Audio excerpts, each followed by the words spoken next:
Hello, everybody. My name's Will. And I'm Kristen. And this is So I'm Watching The Rings of Power, Season 2, Episodes 1 through 3. Elven Kings Under the Sky, Where the Stars Are Strange, and The Eagle and the Scepter. Yeah, that's a place to start. Yeah. No, we went ahead and just watched all three of them, and we're gonna sort of, mostly because we're kind of shills for the show. I think this is just good. I love it. There is like a whirlwind of like conversation and controversy around this, and I sort of got it a little bit in season 1, and especially with some of like the pacing. And sure, that stuff, but like the loudest people were talking about how elves can't be black. I'm not like, entertaining that conversation. I'm just not even. No, I think that the pacing was a little off because it's not even. I'm not going to go as far as to say slow because we're big world builder, lore, mythos stuff, and over here, and that's what it was giving us. I mean, I actually felt like I was getting to know these people and these places and understand these things. And then the other thing was, I do think that both the writing and the plotting were thin. And having watched the first 3 episodes of season 2, I think that's still a factor, but less so. Yeah, well, I also feel like it sort of has to be thin because we're still ramping up to something. This is also, okay, like we said, we're going all in. This is a spoiler show. I don't know if you're new or not. We talk about the things. We're probably going to go by character because I'm not fully, like I don't fully remember the plot to recap it episode by episode. That's fine. This is a massive show. It is huge. And there was a lot made about the budget. They spent like $1 billion on it. I think they did one of those things where they were like, they greenlit several seasons. Yeah, it's already got a 3. Yeah. So I was thinking that they spent like $1 billion on the first season, but I think that's all grandfathered in. Yeah. So I was afraid going into this that they were going to have slashed the budget. And they might have reallocated a few things, but I did not notice a downgrade hardly at all. For me, the biggest downgrade is Halbrand's wig. It's Sauron. It's not great.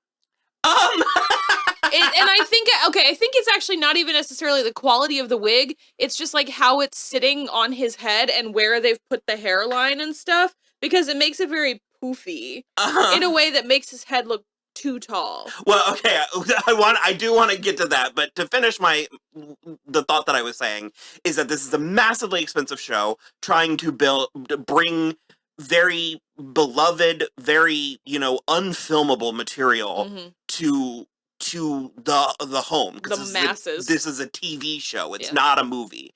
So it's like an entity like Amazon is one of the only studios that actually could really do it. And honestly, I'm not here for Jeff Bezos, but like, no, not even a little bit. Because of him. He is, as most billionaires are, a giant dork. And he was like, I want a Lord of the Rings show. But I think people are being unreasonable because I think part of making something like that on this scale is you do have to make it as accessible as possible. That this is, we mentioned in our season 1 coverage that this is largely kind of like a try at a family-friendly Game of Thrones. They amped up the violence. There was violence in the first season, and they amped up the violence, I think, even more. Yeah. I still think, especially kids these days, I mean, they're practically being baptized in Jurassic World movies, so it's it's also like there's not, it's this film is not yet rated, like James Bond conundrum, where it's like, sure, you can kill a ton of people, but if you don't actually see the blood, it doesn't count. It's a lot of black goo, and so much black goo. And I mean, this story is about war, and it's hard to do war without casualties, and so... I will say also, I think they're doing really well actually not spoon-feeding it, because it's like, there are different people who are being called multiple different names, and like, it's easy to get confused. Because it's like the stranger who is very clearly Gandalf, but also they're calling him the Ishtar. And so it's just like, you know, when you were with Kieran Hines, you're like, who the fuck are you talking about? But then you're like, they say the halflings, and you're like, oh, okay. It's crazy. I feel like I like it that they're not spoon feeding, but I think it's easy to get lost in the weeds. It is, but I was also going to say I think they've done a fantastic job of giving us cues, visual cues, to distinguish between characters and between places and arcs. And it's a very lavish, extremely lavish production. Beautiful show. Everything. I mean, the sets, costumes, effects, creatures, like, again, like, even just the colors between the different elven cities, it's so enriching, and it pulls you in such a real hypnotizing way, but also it like helps you, it sort of like snaps you back into like, oh yeah, this place, or oh, Linden, or oh, Eregion, or Region, or whatever. So in spite of all that, to go back to your point with Sauron's wig, I feel slightly differently about it now that I know the context of it, because I think he's meant to be in disguise to everyone else but us. Like, I think we're supposed to know that that's Halbrand / Sauron. Yeah. But he's got too much makeup on. Well, like, he's got pancake makeup on. Sure. And he's got blush, like, but in ways that... I don't necessarily think that's true, because I think if Galadriel saw him again, she'd know it was him, but Celeborn doesn't know, or Celebrimbor doesn't know that he is, like, on the bad list. All he knows is that one moment where Galadriel was like, we won't meet with him anymore. But then in front of him, he's just like, oh, you're fine. But I mean, I think she'll know, because they were saying lots of things in this episode, or in these episodes, where she said something about, like, knowing him in her bones or something. And so I was like, they share there's no sex to speak of whatsoever, and I don't think we're going to get any sex in Tolkien, no matter how many stabs through the eye we get, as is almost always my complaint. I could use a little bit of sex. So I'm moving forward with my viewing like it's happening. Like, Halbrand and Galadriel bone down. That's all I'm saying. Sure. I won't say no. And he's giving Celebrimbor the good old, good. That is a sugar daddy situation, if ever I... It's not even that, because Halbrand is, like, seducing him. So it's like in my opinion, it's not even a sugar daddy thing. It's just like he's using him for like safety. He's playing like Celebrimbor? No, Halbrand's acting like he needs a daddy. Like, I don't like the niche kink we've gone down here. I love it. No, but we opened up with that like weird Sauron fake out with like the orcs. Yeah, I think he was a Sauron. He was listed as Forodwaith Sauron. Yeah. And then they like killed him and the goo went out and then he like reconfigured as Halbrand. First he was, what's it called from Fern Gully? What's the stuff I don't remember. That movie scared me. Yeah, so he's like the stuff / a symbiote for a while, and he really roughly kills a mouse or a rat and then a lady, and then he's what's his name? Charlie Vickers. Yeah. I feel like, and he even had the line where he was like, after defeat, like, Shadow or something is reborn anew or something. And so I think that rather than recasting Charlie, I think they just kind of put that, like, geisha, like, makeup on him. And I think it's meant to be, I think this is a Lily Frankenstein back from Penny Dreadful. Okay. Where I think we all can tell that's Billy Piper. Sure. But I think in world it's supposed to be like bamboozling. I don't know. That because when he did, well, because he knows he's Halbrand. Yeah. Yeah. Celebrimbor. Yeah. But he also doesn't know who Halbrand is, and then he like reveled. Like, he presented himself like he was some kind of angel or, like, messenger from the gods. And that's when this makeover happened. So I feel like Celebrimbor was sort of just, like, waiting for somebody to take him under. Like, he's been throwing that line out for like, 13,000 years. Does anybody want me to be their bitch? I don't know. He's my favorite. I love it. He's great. The guy's name is Charles Edwards, and I think he's fantastic. He's doing such a good job.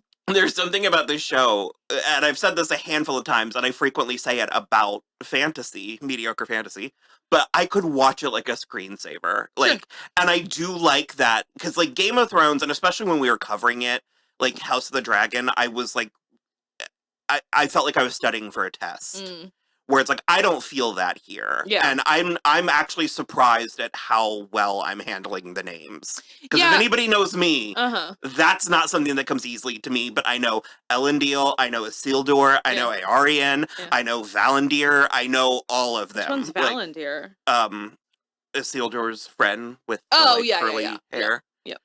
Who's like in the show, which I kind of was hoping. Like, and that's something, because it's like the first season was only 8 episodes, and while this one is too. Yeah, but it's like, while that is a lot, like that's 8 hours of footage, it was kind of an appetizer. And there was a part of me that I'm like, okay, but keep these characters, endear them to me, make me care about them.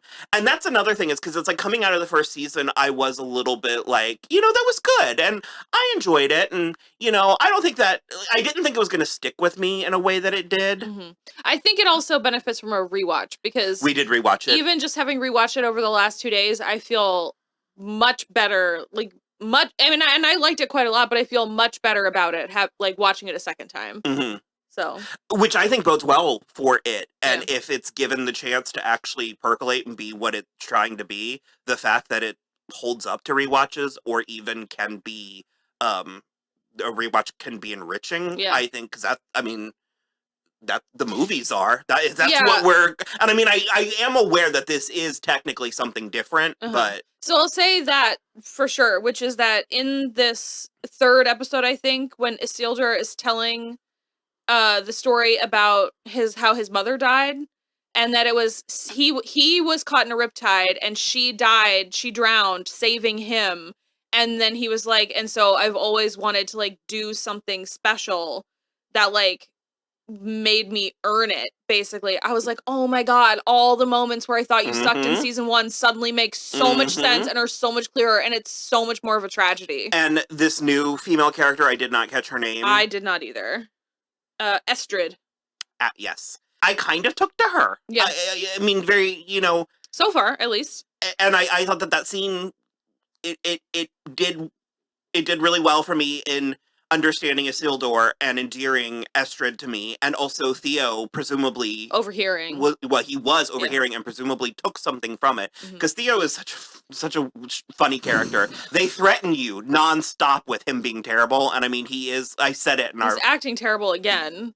But I think that conversation did a little bit, and then he went with Isildur to get Beric back, and was helping him, and they were set upon by what I'm presuming are Ents. We had to tell you that.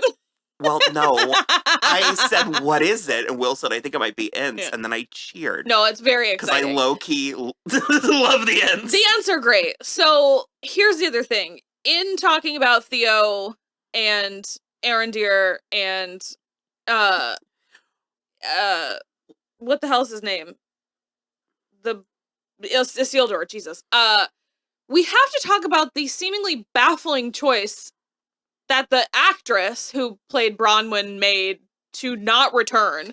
So she is now deceased. So what I was going to say is, when we were leaving season 1, and I was like, yeah, I like that, but I was like, I don't know that I'm attached to anybody. And then we smash cut to this funeral pyre, and I was like, oh, so Bronwyn's just dead? And I was legitimately bummed. Yeah. I didn't know I cared about her that much. Well, you were right. She was the only one in the Southlands getting anything done. She was also the only one who seemed to understand the concept of clothing and bathing. Because every man in the set, she seemed to also be the only woman, because we only ever met other men from the Southlands. And the butcher was disgusting, and he's the one who ended up going and betraying them. And now he's like the leader for Adar. Romance with Arondir was working for me in a way that I didn't realize until it was done. And now he's all butthurt too, and that works for me. Well, it works better than Theo, who's like, he seems to be taking it on in a very, like, Harry Potter style way, like, it's my fault, and there's another death to my checklist, and... But when he came in and, like, saved Isildur from that was great. the bandits and stuff, again, I, like, actually cheered out. Oh, like, when he went twirling, like, through the caravan like a tornado, that was amazing. But that's how I know I'm actually enjoying something, is I, like, yelped, like, 3 or 4 times watching it, and, like, I actually kind of got into it. And I, you know, half of it is the, like, luxuriousness of the production, of the visuals and all that. But there was a point where I was like, this is a fantasy show. I was like, this is just a fantasy show in a way that so many other shows are either unwilling, afraid, or enabled to be a fantasy show. Yeah. Because, I would compare this, aside from Game of Thrones or House of Dragon, like, I would compare something like this back to the Shannara Chronicles, which, like, really gave its all in the first 2 episodes. Yeah. But then the rest of the show was just 3, like, tween... Well, they weren't tweens. They were, like, in their 20s. But it was, like, a show for kids on MTV, for teenagers. And they were just walking through the woods. And I have seen so much of people in old clothes walking through the woods that it's like, I want a little bit more. But, no, I just... It did bum me out to have lost Bronwyn, and especially sort of in between, where it's like, had we known that this was going to be the case, I wish she had gone ahead and died in battle or sacrificed herself. Well, it appears that the actress chose to leave between seasons, which, again, I find completely baffling, but I'm not here to judge, I guess. Will was like, what, were you getting too much work? Yeah, I don't know. I am bummed about it, but I guess we'll see going forward. Because it's also one of those where I was like, just recast her. But to that, I will say that I think they did have actual good chemistry. Yeah. So and I'll make myself have good chemistry with that man. Holy crap, he's so attractive. The good news is that this show is not wanting for female characters, and That's so in true. that regard, but which is why they brought in Estrid, but like that storyline is lacking for female characters. So like romance, just female characters. Oh, the Southland. The Southland storyline is lacking, but aside from that, Estrid was she was branded, which they did show. Mordor is Mordor, and they were enslaving the Southlanders and branding them. And she was trying to hide it. It seemed like it was presented like it was a secret or like some form of betrayal. But so far I'm like, no, that just checks that she would be like a runaway slave. I'm interested. I'm definitely in. Galadriel's kind of doing more of the same. She and Gil-galad and Círdan, they have put the rings on. I think it's funny how much of this is about rings. Yeah. Is about whether or not they're going to make rings, and then whether or not they're going to wear the rings. Yeah. And then whether or not the rings are good or bad, and then whether or not they need to make more rings. Yeah. And I know the show's called The Rings of Power. No, for sure. But part of me is sort of like, I love it. I love that. They've also only made 3 so far, so like... Well, so Elrond's mad at Galadriel because she unwittingly brought Sauron exactly where he needed to be. Yes, however, then also she lied about, or she just didn't tell the truth about knowing that he was Sauron after she found out. Even though that was like an afternoon. It's like she was only withholding that. Well, I don't know. He big fat tattletaled to Gil-galad. He spent this whole episode being like... You literally called him a tattletale while we were watching He literally was like... Because she was trying to catch him up in the forest to take the rings because he was going to, like, give the rings to Gil-galad and also the message about Sauron. And she was like, you have to, like, let me be there or whatever. And so she got, like, taken, not really prisoner, but she got, like, escorted. And so he had already told him what was going on. And then he jumped off the cliff with the rings and went to Círdan, who's, like, the shipmaster or whatever, the elven shipmaster. And... he was going to take the rings out. He convinced Círdan to drop him in the hole in the ocean. Yeah, and so he was going out to do that, and then got bumped by, like, a wave or whatever, and the pouch opened just enough that you could feel the power. And I mean, I'm willing to let it go, but it looked like something surfaced. I mean, maybe. Okay, I was waiting for an explanation, and then I was like, oh, I guess that wasn't the takeaway. It could also just be like the power of the rings. In that regard, then I would feel. So he was super into it. He put one on immediately, and then went back to Gil-galad. One of them fell, and Galadriel put it on immediately. And then Gil-galad put on the third one. So, like, the elves now have 3. Their tree is back together. Elrond still doesn't trust it. He's like working towards it a little bit because Círdan was like, just because the origin of something might be slightly negative doesn't mean the like end is bad. Basically, he was like, they could have been forged from a place of like darkness, but they could be used for greatness. Which is the whole point of all the rings, Well, I was gonna say, which like is that would work on me. Yeah. You know, I was like, okay, that's fair. Yeah. So they're still kind of at odds, but they are going on like this quest together to go back to Celebrimbor. Elrond and Galadriel. Mm-hmm. Yeah. But he is leading. Well, and so meanwhile, they're like sending messengers back and forth, but it seems that Halbrand / Sauron / Anitra, what's his new name? I was saying that they were communicating. It was Lyndon and Eregion, I think, yeah. But I think Halbrand was intercepting. Well, that's why I was like, Halbrand / Sauron / whatever his new name is. I guess is intercepting, because they showed those 2 I guess they were elves. Oh, dead in the forest. But that's something was dragging them. Yeah. And I kept waiting to see what that was going to be, and then maybe it was him? Yet. No, because he was in with Celebrimbor. I mean, he could be sneaking out. No, but he was like it was like happening simultaneously. So they were definitely dead. A flashback to what he did, but I do like how easy it apparently is to trick elves. Yeah. Well, it was like what I said, because, and I was going to mention earlier too, I think part of the what keeps this show interesting, whereas we were having issues with something like House of the Dragon, being like, why is everybody making such a stupid decision? Is it's like, they're not necessarily making stupid decisions, but like Celebrimbor and Galadriel especially are blinded by their pride. Like, all Celebrimbor wants to do is make something as beautiful as the Silmarils, and that he's like, that's it. And Galadriel literally cannot function if she's not trying to kill Sauron. Like, that is her prime directive. This entire show exists very up here, where it's like something like House of the Dragon is so incessant upon its grounding. Like, it's grounding itself in reality, grounding itself in drama, grounding itself in grittiness. Yeah. That it's like, this has a much more fable fairy tale quality, that it's like, I can take a looser narrative structure. Sure. Like, I can handle he's evil because evil. And to that end, I think it's obviously going to come back into play later, or else we wouldn't have seen the scene of it.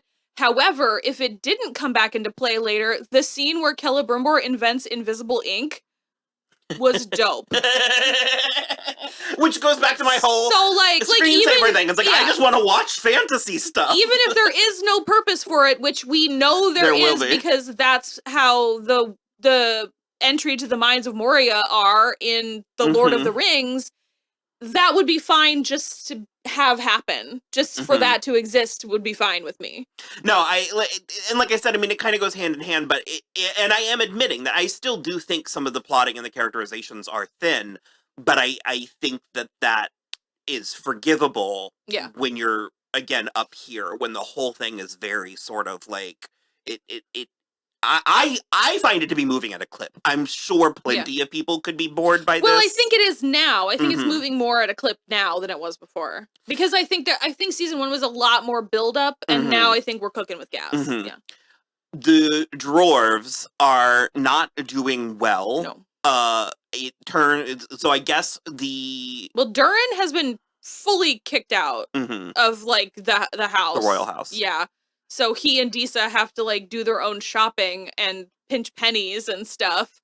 Which they were making it work. They were making it work. It was adorable. But there was like what is it called? A tremor, or like an aftershock from the formation of Mordor that caused their mountain. It caused an earthquake. Yeah. And they lost their source of light. All their mirrors. Was like my favorite part of Khazad-dûm. Yeah. So cool. And again, we started this scene off following the light trail. Yeah. Which then Beautiful. helped us understand what was happening. So like Yeah. they've lost their crops.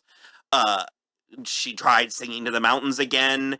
It didn't work. Mm-mm. They feel like they are losing the old ways. Adisa and Durin were easy standouts of season 1. Yeah. I think they're still doing really great. I like that they brought her sideburns down. And just a little bit. They're like just more, more noticeable in this, but I just think it's very funny, and I like the 2 other dwarf women that were working with her. Yeah. I just like all of it. I just want more of it. Well, she's also she's so cheeky. She's got a huge slit up her dress. I'm fucking in love with it. Her sleeves are also really wide. Well, I remember because we caught flack from some Yahoo because we were talking about how beautiful she was She's so in season beautiful. 1, and somebody was like in the comments, and I think we just deleted it. But I was like, not everybody has to be beautiful in exactly one way. No, I think she's so beautiful, and especially like when she because when she was resonating, she took her hair down. She looks like, especially her profile looks like a statue of Nefertiti. She's stunning. And I loved her like big her big bun. Yeah, it's great. But I just love them together. Sophie Nomvet or Nomvetti, she's so cool. And I love her. love what a warm and calming presence she is, but also she has a slight Lady Macbeth streak. Well, she also smacks these men down like it's her job. Like she was mouthing off to the king, to King Durin. She was like, "Talk to your fucking son, bro." I'm not afraid to say it. It happens sometimes. He's too old. Okay. Sometimes when leaders are too old, they need to step down. It happens. And let the black lady get in there. No, so she basically was like, you need to talk to your son. And because, okay, he is too old, but also I think it's sort of like Thorin in The Hobbit, where I think he's sort of a little obsesso with his, like, loot. Kind of. So, like, giving him a ring is gonna be like it's gonna be a bad idea. Yeah. But she also tried to do the same thing to Durin, to be like, you need to speak to your dad, like, immediately. And they both are like, nah. But it's like, she kind of like sings in his ear, and it's not always for the best, because it was the mining for the mithril, which is how we got in this mess, and also how we, spoiler alert, unearthed the Balrog that methinks... We should put him right here. Yeah. Methinks might come up again. Yeah. But basically, so Sauron is trying to convince Celebrimbor to make more rings just because they're good. Well, I think it's gonna turn into the thing where it's like, once Celebrimbor is like so focused on making so many rings, then he can like make the one ring in secret to like... Duh, we don't even have that one. But another ring was forged. They were all of them deceived. Yeah. So he's invited Durin and Disa to come see the proposal, and they need mithril again. They need mithril to make the rings, but then they can like give X amount to I don't remember how many for the dwarves, 9 or something. But that's what I was trying to remember the culmination of that. The mithril has to be in the ring, or else the power doesn't like exist. And so they were discussing how to bring it back, or how to bring it up to his father. Because then they can use the rings to like restore the power of the mountain and get their light back and everything, blah blah blah. So yeah. And they end up doing it, because at the end, but you're right, Sauron did like a little switcheroo maybe with the mithril. So we'll see. I mean, the dwarves definitely do get rings of power, so he must not actually be doing that, but maybe he like took some for him. Yeah. We did get Elendil and Muriel back to Númenor, and her father, this was the end of season 1, they arrived to news that her father had died. She is meant to be queen, and there is talk of her coronation, and she has a very elaborate white mosaic gown. Beautiful. I thought it was hilarious that she picked white because it was more humble than red, and then she came out in like glass and like all that stuff. I feel like we have to see the red one. I know, now I want to see the red one. Also, at no point were the 2 things he was holding anywhere near that dress she put on. They were like slips of fabric. But I guess while she was gone, her advisor Pharazôn kind of took over. I mean, I know he was like leading in her stead, but like, this goes back to the whole, the Númenorians don't like or trust the elves, and so since her and her father and Elendil are secretly elf sympathizers, and then they went to war. Well, Elendil is not anymore, but He's all butthurt because he thinks Isildur is dead. He believed it. I mean, he looked like he was dead. When I saw him in the, upcoming for the season, I was like, oh, he's not dead. No, I knew he wasn't, but he's too butthurt too quickly about that. Mm-hmm. Because at the end of season 1, he lost his wife. He was like, I should have never brought that elf fish on board my boat, and I was just like, all right. Now his daughter's joining a cult. Oh man, I kind of wanted to like her too, and she just is like, she's getting real. I found a palantir in the queen's chambers, and it's like, bitch, what were you doing on No Bitch Island? Like, come on. Okay. It's because the king woke up and said he wanted Aegon on the throne. Oh, God. So do you remember? So she it was his palantir! But he thought she was Muriel, and so he was telling her to go look at it, blah, blah, blah. But, so I guess because Muriel is an elf sympathizer and everybody kind of knows it, and they think that her leadership is bad, they are choosing to. Well, they're turning on her. We had a real Mom from Jaws moment too, where some lady came up and slapped her in the face and was like, "My son died," and it's like, "Yeah, lady, a lot of sons died. Get in line." Okay, but They all volunteered. They did. I will devil's advocate though. Numenor doesn't see war. Like, sure, fine. It's not like a Southlander, you know what I mean? Like, they don't fall upon hard times. Yeah. But, so then the people started turning on Muriel during her coronation, and then, apropos of nothing, an eagle showed up? Yeah, there was like a... Did I miss the connection? Elendil tried to touch the Palantir, and it sort of did that ice-shattery Elsa powers thing. And then the eagle showed up, and then Pharazôn walked towards it, and they were like, the eagle has chosen Pharazôn, and I was like... And then it flew away?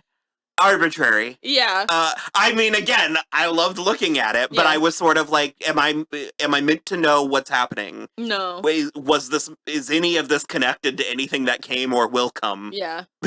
Also, I like Pharazôn. He's an interesting character. Oh, yeah. And the vibe of him is absolutely fantastic. This queen. But, like, I like Muriel too much to like, want to see her overthrown, you know? Like, I know that she and Elendil are gonna, like, escape and probably go back to Middle Earth and then find, you know, Isildur at that, but who wants Númenorian her town. In Southland clothes. Well, and brown smocks. She can bring a suitcase. Okay. Like, was that everything with Númenor? I mean, because we alluded that. Yeah, for the most part, that was kind of it. Arondir was. Yeah, and Valentin cahooting with Pharazôn and his son, and he's a queenie son too. There's like poofs, just wall-to-wall poofs on this show. I love it. I do too, but because also Gil-galad. I said it before, but I was like, he gives me big Ronald Reagan energy. I told you, I think it's his hair. I think it's like the shape of the like his hairline, and then the general poof of it, like bouffant in the front. There's just something I'm like, I don't know that I trust you. Well, also dude. He's making poor decisions. Well, sure. That are going to negatively affect everybody for millennia to come. But yeah, Valendir did see Arondir with them, like, cahooting, and he, like, kind of gave her what for. Well, yeah, because they were all like, "Ugh, she's blind, she can't be a queen now," and he was like, she was blinded trying to save your brother, bitch." And then, like... Verbatim. Also, like,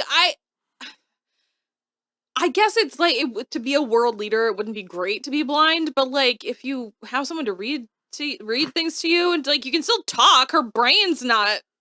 broken. What does she need to see? She's already seen it all. Well, I did want to touch on, because we did get Isildur back. We mentioned that a little bit earlier, but Beric is the best character, my favorite character. Adorable. And he gave those orcs who tried to catch him what for, which was much needed. He just like back kicked the one, and he impaled on a tree. Incredible. And then they wandered into a spider's nest. Disgusting. Oh my god. They were hatching. Ugh. And I don't know if it was Shelob, but it was big and it was horrible and they were attacking and he made Beric run away because there were Spideys on him too. Mm-hmm. And then he finally got out. But he stayed. He was just sort of like hovering. He was close. And so then they got away. Isildur got the spiders off him and then they ran away and then they went to that bog, which we think it was the bog from the movie that has the dead ghost soldiers in it. And they did not drink that water. Thank God. And so, the final loose thread plot is the stranger and Poppy and Nori. Poppy came. Okay, so Why did we even pretend? Okay, that? we were finishing our season 1 rewatch last night, and I was like, I'm so bummed that Poppy doesn't go with her. And you were like, are you sure? Because in my head, with her, and I was like, I don't think so. And she didn't, but apparently then she has been following. And so she caught up to them. I don't mind, like I said, the whole production's up here. Yeah. I don't mind a fake out like that. It's sort of it was great too, because I thought the two of them were so cute together, the little friendship, and like how Poppy had to like really come around to the stranger, where Nori was like there the whole time, and so we're I dig it. 90, because they haven't said it, but we're like 99% sure it's Gandalf. Hasn't he quoted Gandalf like 3 times? I think he said things that Gandalf said. Yeah, but he's also looking for a staff. Well, he's having a dream with that hat constellation, and the dream was strange because there was like a staff floating kind of on its axis, but it also was like changing. Yeah, it was a very strange visual, and I appreciate the fact that it was a dream. Actually, makes me appreciate it more because it had that kind of dream logic vibe to it. Yeah, and it was day for night and all that. Well, so they've been separated now, right? The 3 of them, Poppy and Nori, were like, oh, was that all a dream too? All the sand and stuff? When Poppy and Nori went flying off into the distance and he was trying to get to them? What did I miss? At the well. When they went to the well, I didn't realize they were separated. They flew off into everywhere. Did that not happen? I guess I was looking like down or something. No, they like... I didn't notice that. It was because I was going to say they were like trekking through the desert trying to find... What are they trying to find? I guess he's following the constellation. Yeah, he's trying to still... Because he keeps dreaming about the staff, but he's like, it's the constellations he made with the fireflies, yeah. And then there's something in a badass mask. Yeah, it's very like cool. Following them. And it went to this like sand and rock temple where Kieran Hines was there. Yeah. It was presumably another wizard. It had big Sauron vibes to me. Well, so he's listed as the Dark Wizard, and Sauron is not evil until then, so I don't think it can be him. And I'm not my heart's not hellbent on it, but I'm just saying like it would not surprise me if this show changed things. So I don't really care. We're not, I mean, we have a very strong fondness for the concept of Lord of the Rings and like the original movies and stuff, but we're not purists in that regard where we're gonna be like, excuse me, but on page 397. I mean, I was definitely doing that in season 1 because when we thought Isildur died, I was like, but he's Isildur, like he has to. Well, I was like, I don't know, they'll find a way, they'll make it work. We'll see. But yeah, so there's a wizard looking person in this like rock sand temple, and I think that one's the ascetic. Okay, yeah. I'm calling them witches. They're I think witches, they've called them something else, but these like white witches were coming in and like giving him moths. It felt very ritual. Well, they are also offerings. Moths. Well, he turned them into moths, so that's where I was a little bit confused. Because that like amazing fight that the stranger had with them with the staff, where he turned it on the side, or she turned her staff, and he like power blasted them, and you could see like their bones, and then they like evaporated into moths. So I was a little confused, but basically she like reported back to this wizard, and then the things in the mask I think are related to that, and they're following him. Yeah, and they found the well. And they drank from the well, and then they let the well drop, and it went ding, ding, ding, ding, ding, ding, ding. And they weren't concerned enough about that. Well, I guess they were concerned, and I guess if you're dying of thirst in the desert, but I was also sort of like... Poppy looked at it, but they were trying to revive the stranger, so, yeah. And so those things showed up, and apparently Poppy and Nori got yeeted into another realm or something I missed. Yeah, but there was like a big sandstorm, and they were hanging on to the well... And he was like, hang on, like, grab on. And then they went whoosh. It was a lot of information to take in 3 hours. And he also found the staff, but then it was disintegrated. Okay, yeah. I remember that now. I was like, I know I didn't make that up. So, I think we talked mostly about everybody. Yeah, I'm having a blast. I'm digging it, yeah. Yeah. I guess we should say, these are potentially not going to be all coming out on time. We've got a very busy next few weeks. Yeah, we might be late a week or two, or we might double up. Try to do long distance recording. So we'll see. But watch the space. We're covering the show when we are able to. Yep. So like and subscribe. Bye.